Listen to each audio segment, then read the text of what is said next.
হযরত ইবনে আব্বাস রাদিয়াল্লাহু তাআলা থেকে বর্ণিত, প্রথম যখন ওহী অবতীর্ণ হতো, রাসূল সাল্লাল্লাহু আলাইহি সাল্লাম তা স্মরণ রাখার জন্য অনেক কষ্ট করতেন। জিবরিল আলাইহিস সালাম ওহী পড়ে শোনাবার সময় রাসূল সাল্লাল্লাহু আলাইহি সাল্লাম ওষ্ঠদায় নাড়াতে শুরু করতেন। হযরত ইবনে আব্বাস রাদিয়াল্লাহু তাআলা এই হাদিস বর্ণনাকালে লোকেদেরকে লক্ষ্য করে বলেন, রাসূল সাল্লাল্লাহু আলাইহি সাল্লাম যেমনিভাবে ওষ্ঠদায় নড়াচড়া করতেন, আমি তোমাদেরকে তেমনিভাবে ওষ্ঠদায় নাড়িয়ে দেখাচ্ছি। আর সায়েদ বিন জুবাইর রাদিয়াল্লাহু তাআলা বলেন, আমি আমার ওষ্ঠদায় এমনিভাবে নাড়াচ্ছি যেরূপভাবে হযরত ইবনে আব্বাস রাদিয়াল্লাহু তাআলা নাড়াতেন। অতঃপর মহান আল্লাহ তাআলা পবিত্র কুরআনের আয়াত অবতীর্ণ করেন,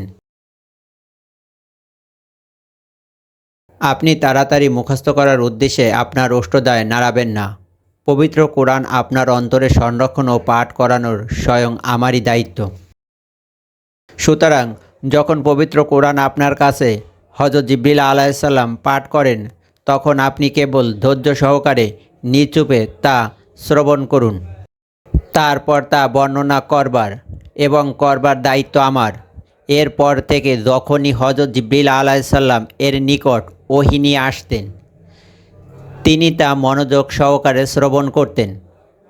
তারপর জিবরিল আলাইহিস সালাম যখন চলে যেতেন, তখন তিনি তা এমনভাবে পাঠ করতেন যেভাবে জিবরিল আলাইহিস সালাম পাঠ করতেন।